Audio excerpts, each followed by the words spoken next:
The three things, that's five. The three things, Let's get on there. tips from an. You don't have to point.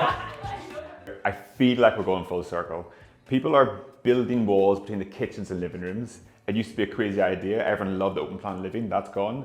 People are painting everything pink. Pink is back, it's back and better than ever. People are putting fabric on their walls, never heard of before. People are putting carpet in their bathrooms.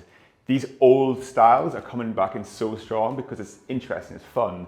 And also you get more privacy in the kitchen. So it's the things we thought were gone are all coming back in. Hi, I'm Mark, the architect, the Markitect. I've been an architect for about 7 years, 8 years. And I manage about 30 or 40 fantastic architects and technologists and designers here at Resi, and they are cracking at what they do. And my job is being responsible for the quality, for the compliance, for the people, and also the product, and building these exciting new things for our customers. Why are these trends coming back? It's such an interesting question, and honestly, I feel like minimalism is dead. People want to put their toaster on their worktop and not feel ashamed of it. People want to have these pieces of furniture they find in the flea market and not be embarrassed from like the 1970s. People want to paint their house pink or have a yellow bathtub with yellow carpet. So these small trends are coming back in because we see our customers want to put their personality into their homes. Open plan living, it was really driven by the pandemic. It really was. We heard people speaking to us, our customers, they wanted to see their children doing their homework whenever they made the dinner.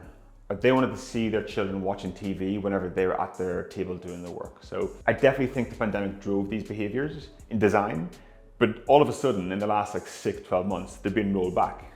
People want the cozy living room where they can lock away the kids. Or people want this sort of space where it's just for eating, it's just for dining. So these pandemic behaviors have all of a sudden done a 180 and we're seeing less and less of them. But obviously, open plan living, I don't think it will ever go away. People still love it. It lets so much light come in from like really confined houses. It does give that flexibility of a space to move things around.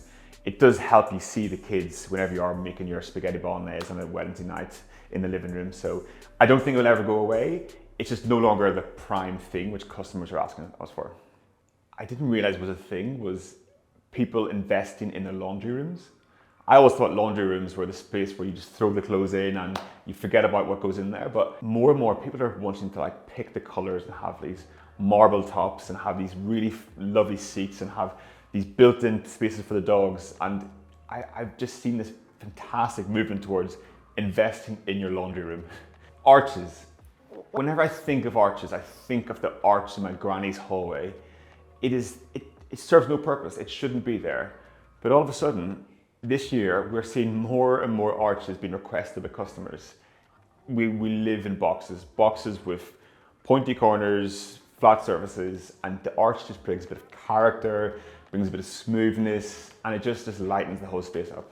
I always thought fabric belongs in curtains or on the floor or on a bed, but I've seen some fantastic designers, really great interior designers, who are putting fabric as wallpaper.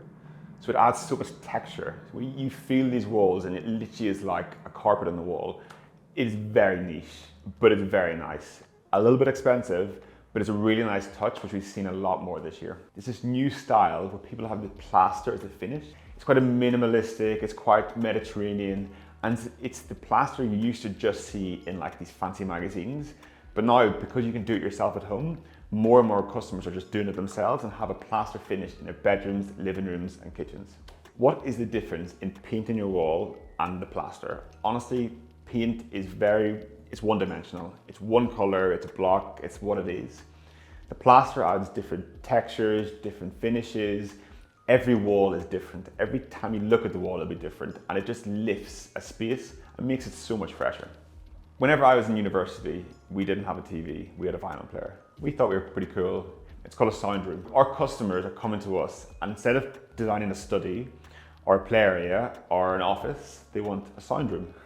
A room where they can listen to the vinyl instead of reading books, a room where they can relax and listen to music. So yeah, sound rooms are in this year.